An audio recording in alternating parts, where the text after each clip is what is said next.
Love and respect. I have a lot of scattered connections that I want to connect the dots, much like the scribes of old. You know, oftentimes a map requires a legend. And if you really think about it, there is a very good reason why the legend is uh, the glasses from They Live, the glasses from the Matrix. The legend is the way to see how this map operates.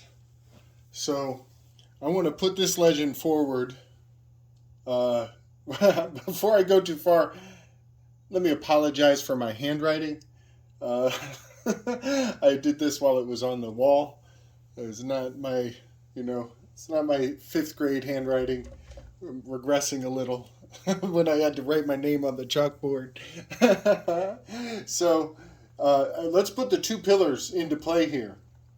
The two towers, the 22, the master builder, the right brain, the left brain, the masculine, the feminine, the man, the living man, the actual, the light within, the living man, and then the person, the persona, the exterior, the public, that which will come and go. You can change your costume. You'll die, you'll rise again. The spirit will come through and put on another costume. This is very much philosophy that goes flying right into the face of, the possibility of resurrection, the possibility of living forever, the possibility of karma and reincarnation, for that matter. And culturally, that is a dividing line. That is one of the defining cardinal aspects, cardinal virtues of what category people ideologically will stand in terms of their spiritual inclination. And it's a interesting overlap with your birthday if anybody's taking things to the next level. So we're talking about the legend. This is the roadmap. This is the construct. This is the 22, the way it's been built, the way it's been made. And I want to, we talked about the two towers, the Joachim, the Boaz, the gates. I want to take you into some of the philosophies of the people of high influence, particularly recently, and how they line up with this understanding of the two towers, of the Joachim and the Boaz, and the gates of Jerusalem, and the whole 9 yards about a left brain, right brain, and how to control that mechanism from the exterior to the interior. Ovid has a book called Metamorphosis.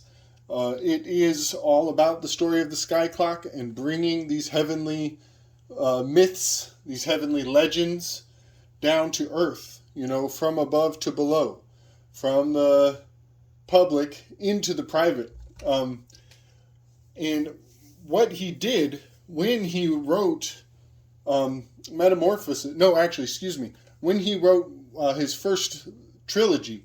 First one was Amor, second one was Aris Amor, and the third one was Amor Remedia, Remedy of Love, Remedia Amor. The three books, the first one was How to Fall in Love, the second one was How to Have an Affair on Your Lover, and the third one was How to Break Up, how to leave love, how to get over it after you've run yourself through his problem, reaction, solution. This guy's way before Hegel, allegedly, way before Hegel. So he was the original problem, reaction, solution, which PRS, the press, the media, media, definitely a Median at play here, using theater, storytelling to infect the mind of the public, of the masses. And what he did here is he wrote these books for the females, for the ladies, This is definitely geared towards the private side of a household. And he led them down a path of destruction. But he took responsibility by putting out the cure. And this is revelation of the method. It's his last one he does. It's the big trick. Ha ha! Now I have the answer too. This is high level magics in the form of media. So just keep in mind that, he is using the two towers. All the way back then, he's using the Hegelian dialectic. It's a very, very old trick. And it's coming around again. They're going to use it again. They're ready with that cure. They're coming with the cure. So I want to point out that, collapsing the boundary between public and private, eroding your right to remain private and bringing your information into the public, the HIPAA laws that are about to get run through the roughshod. Those collapsing the wall, the boundary of those two, is anti-Socratic. It goes against the Socratic method. And I've told this before, that Christ used the Socratic method to stay sovereign. And so this collapse between the two is a collapsing of sovereignty.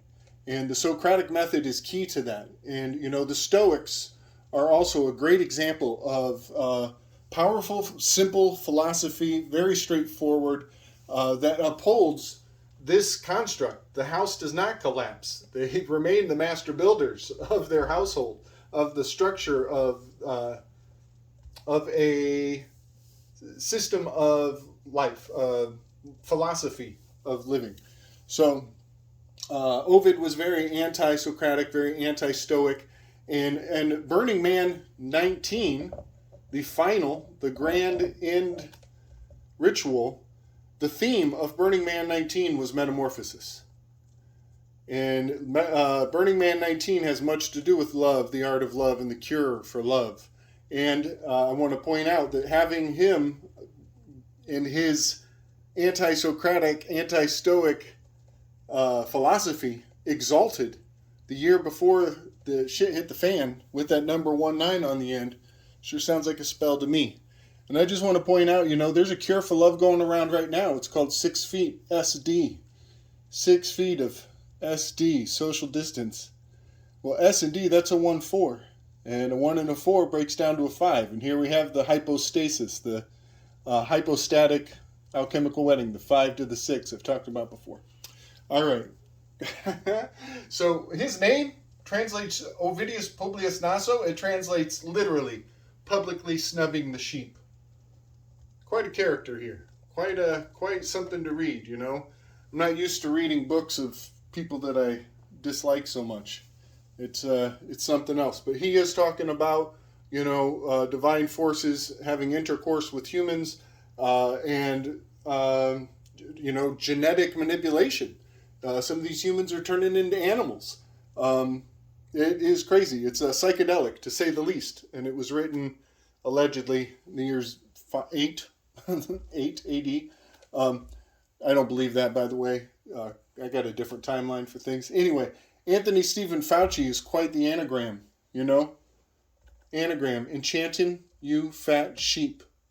Very similar to Ovid's actual name and what it translates to. Publicly snubbing the sheep. Enchanting you fat sheep. That's quite the connection. Let me know what you think about it. I'd be interested to hear if that's as harmonic to you as it is to me. So Genesis 34, I want to talk about that real quick. It is a story of warning. It's a tale of quite some concern. It's coming around again. History rhymes like a mofo. So in Genesis 34, there is a trade agreement for circumcision. I wrote castration because castration is a Greek initiation in its own right, but it's a circumcision trade agreement, and it takes place at the two gates of the city. And when you read this, think about what's going on now in the news. Think about the fact that they want to, take a little piece of your flesh, do a minor injury, And in 3 days, the infection sets in, and they march right into town, and they take out all the people who snipped the tip, and they run off with the booty. And it has everything to do with the trade agreement. You know, they did it at the gates, or else you can't do business in the city. So you get the mark. Now you can do business. Move along. Show me your papers. A lot to think about right there. Genesis 34. Good one to read all the way through. Much love and respect, everybody. Keep it real.